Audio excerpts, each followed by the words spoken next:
Welcome back to Epicure Creative. Today we're going to make a hollandaise sauce, so I will introduce the ingredients. We're going to be using an egg yolk, butter, lemon juice, salt, and pepper. Unsalted butter is the best choice to use in regards to butter. Fresh squeezed lemon juice is really important to use as well. And it's especially helpful to have all of your ingredients at approximately the same temperature. It helps to keep from breaking it during the process. The tools that we're going to need to make our hollandaise sauce are a bain-marie or a double boiler. So that is just a pot with some hot water in it that's at a very gentle simmer, as you can see here. There shouldn't be a lot of convectionary movement. And a bowl that fits properly and tightly over the top. The bottom of the bowl should not be in contact with the water, however. There should be a little bit of distance between the bottom of the bowl and the surface of the water in our bain-marie or double boiler. And our other primary tool that we're going to be using is a whisk. So our first step is to add our egg yolk and our lemon juice. Freshly squeezed lemon juice is important here. A pinch of salt. And it's important that from beginning to end, we keep whisking our hollandaise sauce. It's very temperature sensitive. It can stick to the hot bowl and coagulate or curdle. The unsalted cubed butter that we demonstrated earlier is part of our ingredients. I just melted it briefly in the microwave. It shouldn't be super hot. We don't want to caramelize any of the butter solids or anything, but it is definitely warm. Just warm enough to completely melt is fine. So after we add our lemon juice, we add that as our first step because that's what helps us to denature our egg yolk. And you can see it thickens up very, very quickly. I also have a whisk that I'm keeping, or a ladle that I'm keeping by the side here. And the reason why I have my ladle is so that if I run into problems and I'm worried about my emulsion breaking or curdling occurring, what I can do is I can just add a few drops of water from our water bath or bain-marie. You can see it's nice and smooth.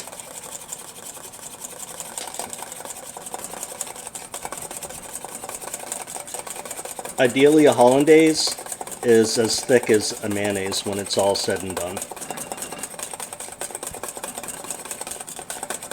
And for those of you that attended our other mother sauces that we did in another class that was also working with emulsions when we made a beurre rouge or beurre blanc. And as soon as we get this hollandaise to the viscosity that we're looking for, we're immediately going to pour it into a plastic container and put a lid on it. We don't want to use a glass container. We don't want to use a metal container because both glass and metal conduct temperatures. They don't insulate. So what we want to do is we want to insulate our hollandaise because it is temperature sensitive. So even if we make it perfectly and we put it into a container that conducts temperatures, it could break or curdle our hollandaise.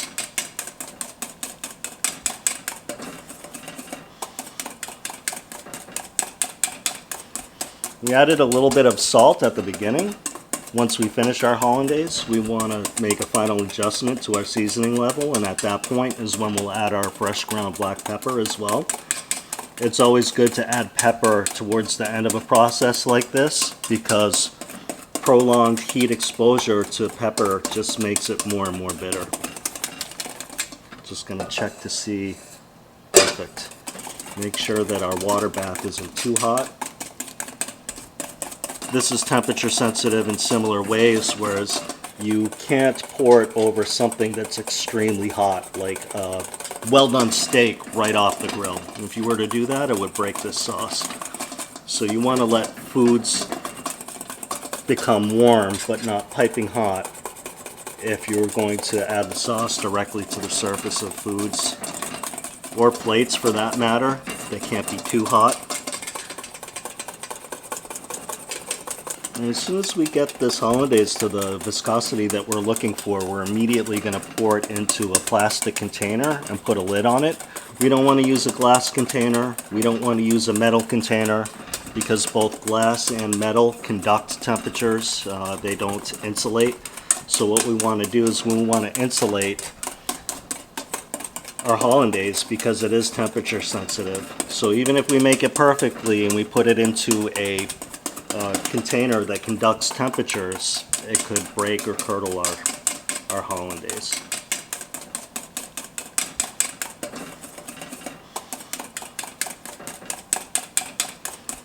We added a little bit of salt at the beginning. Once we finish our hollandaise, we want to make a final adjustment to our seasoning level, and at that point is when we'll add our fresh ground black pepper as well. It's always good to add pepper towards the end of a process like this because prolonged heat exposure to pepper just makes it more and more bitter. Just going to check to see. Perfect. Make sure that our water bath isn't too hot. Most hollandaise recipes call for using clarified butter. Clarifying butter, if you're only making a small amount, is difficult to do and still get a decent yield of clarified butter. And furthermore, there's no real benefit to it. And the reason for that is butter that is unclarified has butterfat and milk solids in it and a little bit of water, all of which help it emulsify. So if we clarify butter before making a hollandaise, we're actually removing a lot of the substances that aid in emulsion. So at this point, our hollandaise is done. It's nice and thick, and it's going to continue to thicken up a little bit more. So this is the stage that I want to remove it and take it off the double boiler so it doesn't cook anymore, coagulate anymore, and put it into our plastic container.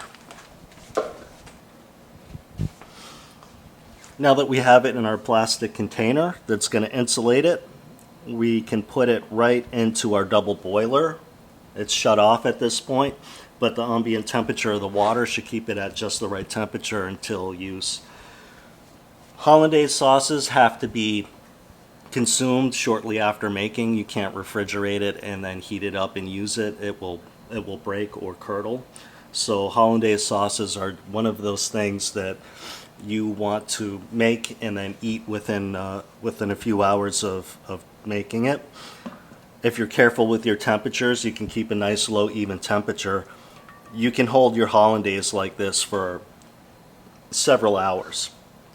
What you might have to do though is periodically take off your lid, check the consistency of it, and if it seems like it's getting really thick, or if you see little droplets of oil around the side that would indicate it breaking or curdling, all you have to do is take a little bit of water out of the water bath and whisk it in, and it will come right back together just like when it was first made.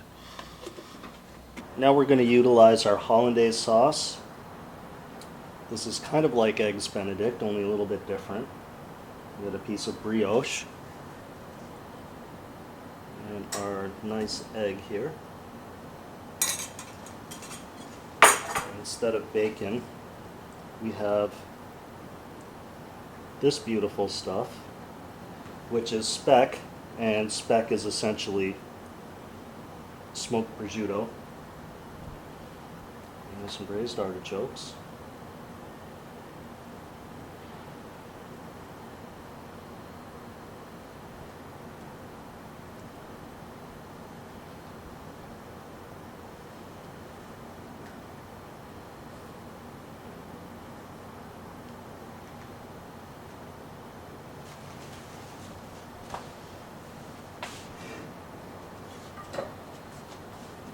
Just before we plate with our hollandaise, you just want to give it a quick whisk, make sure it's nice and emulsified.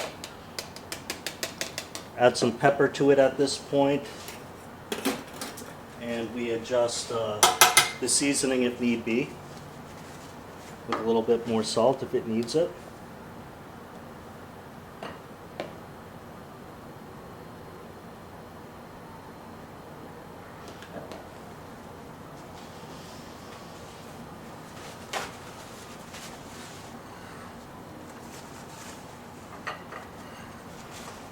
And as a garnish, I have lots of this bronze fennel.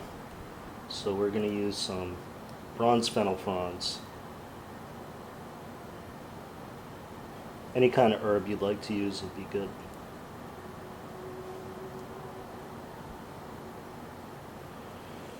Thank you for joining Epicure Creative. Don't forget to press like or leave a comment if there's something you'd like to see, and we hope you join us again. Thank you.